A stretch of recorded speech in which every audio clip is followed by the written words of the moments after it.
Et si l'ordre des versets de l'Apocalypse n'était pas le bon? Et si l'on pouvait lui constituer un autre enchaînement, sans ajouter ni retrancher un seul mot? Aujourd'hui, je vais juste vous montrer un seul exemple. Un exemple où le texte, tel qu'on le lit depuis des siècles, cache quelque chose. Commençons par cette scène. Dans l'Apocalypse, un grand dragon apparaît dans le ciel.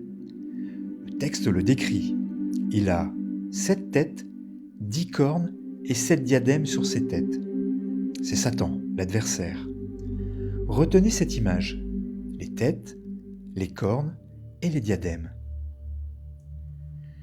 Quelques versets plus loin, une bête surgit. Elle monte de la mer, et le texte la décrit elle aussi. Elle a 10 cornes, 7 têtes, les mêmes nombres, exactement les mêmes. Seul le compte des diadèmes change. 7 chez le dragon, 10 chez la bête. Mais les diadèmes sont un apparat, et un apparat peut évoluer. Ce qui demeure, c'est l'aspect, les têtes et les cornes. Posons-nous la question simplement. Est-ce un hasard?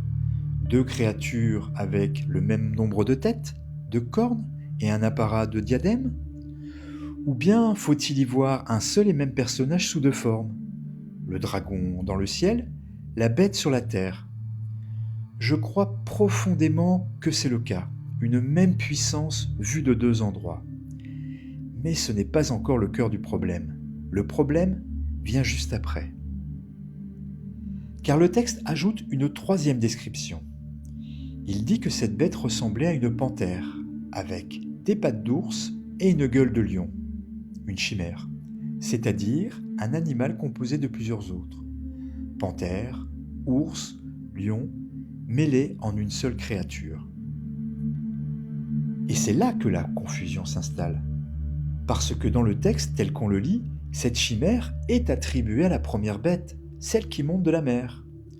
On se retrouve donc avec une bête à 7 têtes qui est en même temps une panthère à pattes d'ours. L'image devient difficile à tenir. Et au fil des siècles, les artistes, les commentateurs s'y sont perdus. Qui est le dragon? Qui est la bête? Laquelle ressemble à quoi? Maintenant, voici ce que je propose, et je le propose sans l'imposer. Il y a dans l'Apocalypse, ce n'est pas une découverte, non pas une, mais deux bêtes. La première monte de la mer et la seconde monte de la terre. Le texte ne décrit la seconde que par ses cornes. Elles sont semblables aux cornes d'un agneau, et elle a une voix de dragon. C'est tout. Presque rien. Pourquoi si peu? Ma réponse?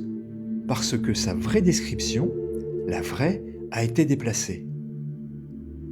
La chimère, composée de la panthère, l'ours et le lion, n'appartient pas à la première bête, elle appartient à la seconde. Remettez ce seul verset à cette place, après la seconde bête, et tout s'éclaire. La première bête garde ses 7 têtes et ses 10 cornes, comme le dragon. La seconde bête reçoit son vrai visage, la chimère. Plus de confusion. Deux bêtes, deux descriptions, chacune à sa place. Et voici le plus étonnant. Cette lecture, un artiste l'avait pressentie il y a 5 siècles. Albrecht Dürer, dans son illustration des deux bêtes en 1511. Regardez sa gravure. La première bête, il lui donne des têtes polymorphes, des têtes d'animaux différents. Et la seconde, c'est elle qu'il représente en chimère féline. Exactement la répartition que je viens de vous proposer. Dürer ne pouvait pas corriger le texte, mais je pense qu'il devait, lui aussi, soupçonner des inversions de versets. Son image, elle, n'était pas dupe.